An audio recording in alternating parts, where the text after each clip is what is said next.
Alright, Victorum Gaming fans and SPQR fans, we're back and we're starting a new trilogy here covering again the various special scenarios for the different factions, and this will be the first in our trilogy here of videos looking at Dacian Sarmatian, and their three missions are basically Speed of Horse, To the Rescue, and Fortify, and today we're going to start off taking a look at Speed of Horse. So, some interesting deployment zones here, so fairly small, at least from the map here, and they do have left and right flank mentions, so let's take a look at what's going on here. So both players have equal denarii, and then the enemy player is the attacker while the Dacian Sarmatian player is the defender. Okay. The Dacian Sarmatian player deploys all their infantry first, and again, we've talked about this at length across numerous scenarios, but anytime you put all your stuff out first, obviously that will give the opposing player plenty of information, and so definitely on you to not necessarily give away your plan, hopefully, with your deployment, or if you are doing that or kind of signaling that, at least you do have like a good plan in mind, and you want to execute and obviously focus on winning the scenario. But nonetheless, again, you're putting all your stuff out first. The attacking player then deploys all their models. Cavalry units belonging to the Dacian player will appear later in the battle. So hopefully in your warband you do have some cavalry that you're running. And then the attacker does get the first phase. So again, always important to keep in mind. Normally, again, you're rolling for initiative, but here the attacker will be going first. So you just want to be mindful of the distance here. And 24 inches is, again, pretty solid, but theoretically that can be reached with like cavalry. Just want to keep that in mind. And then special rules for the mission here. So the cavalry of the Dacian and Sarmatian player are waiting to launch their attack on an unsuspecting enemy. At the start of the second turn, before any model performs an action, every cavalry unit belonging to the Dacian Sarmatian player must make a bravery check. If successful, the unit may be moved on from either flank, table edge in the same turn. If the check is failed, you can basically try it again down the road. Next turn, subsequent turns, the Dacian Sarmatian player can opt to take a -2 penalty on any of these bravery checks. If successful, the cavalry unit will move on from the rear table edge, attack table edge. So, a couple things to note there if we go back to our map. So basically, you're kind of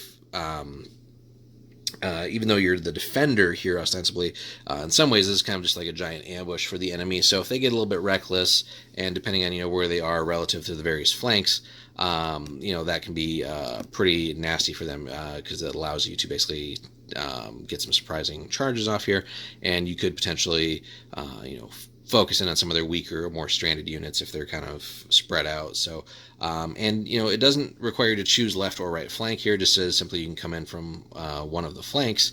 By all means, take advantage of that. Usually scenarios will kind of, like 1 through 3 is this side, 4 through 6 is that side. But here, basically, you get to choose, so you can definitely use that to your advantage, especially like if you're maybe taking a little bit of a you're losing a little bit on maybe like your right flank. Obviously bring in some stuff on your right flank to support that, and so on and so forth. So there's lots of interesting options there. And then if you're feeling particularly like if you have like some really good bravery with whoever's leading your forces here, you might want to take that bravery check, because again, maybe they've left some weaker things off in the back here towards that edge, or they're just moving slow. The potential for you to bring in like a really nasty cavalry unit off of their table edge if they haven't gotten out of the way, like maybe they're hanging back and they've got some lighter like skirmisher type troops back here, archers, that kind of stuff. If they're hanging back and kind of waiting for you to come to them, just being able to, even though there's no facing necessarily in the game, but just kind of being able to charge them in their rear lines as you're maybe barreling towards them with your own forces can kind of almost set up a pincer movement in various ways. So some nasty things there to at least keep the attacker on their toes, so they don't, by no means, even though you're the defender, does the attacker here like have really all the advantage.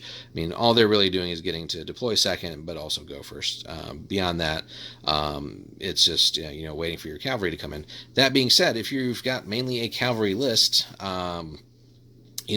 that could mean for a while that you're going to be certainly outnumbered, and obviously if you keep failing your rolls, that just is more time for the enemy to come and chase you down. So interestingly here, it does say they deploy all their infantry models first.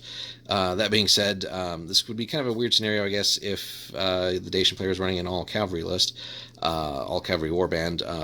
I guess in the unlikely event of that scenario, or likely depending on what your flavor of army is there, for that situation, if you're the attacker, best advice would really, again, depending on the terrain, get yourself to the center. That way you're not going to be taken in the rear, or the left or right flanks. And let me see here, the rear attack table edge. Yeah, I was going to say, if the Sarmatian player could only come in on that deployment zone, maybe a cheap trick would be to just kind of like line this completely so that they couldn't move on, but it's actually the entire table edge, at least the way this reads, so you can't really like block them from coming in off of that table edge. So, but as a defense against someone with like an all cavalry list, you probably want to get yourself to the center or someplace where the terrain kind of lets you have some more defense and stuff like that. So, and then victory conditions. Basically, the fight continues until all the models in one of the war bands have been completely removed from the table, either through injury or failure of will to fight. The remaining war band is the victor. So, let's redo that. So, moving on. So the Dacian player here, again, if you're dealing with it all cavalry, get yourself to the center where you can defend, and basically go from there and kind of see what the opponent's doing. And then victory conditions. So the fight continues until all the models in one of the war bands have been completely removed from the table, either through injury or failure of will to fight.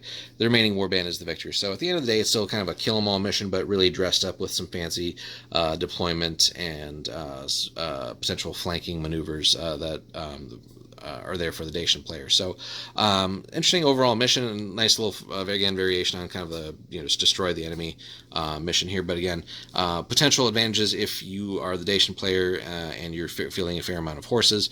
Obviously, you get to potentially really mess with the enemy and kind of maybe pick your spots, assuming you're passing your rolls, of course. And again, here having a really good bravery stat for a character could be really to your advantage. Again, also if you do want to take that penalty and pass it, just for the ability to again come in off the rear edge there and maybe surprise the opponent. So overall, nice little scenario. So hope you guys enjoyed that quick little look at Speed of Horse, the first of the Dacian and Sarmatian missions for SPQR. If you could, give us a like and a subscribe if you haven't already, and then stay tuned for the next one.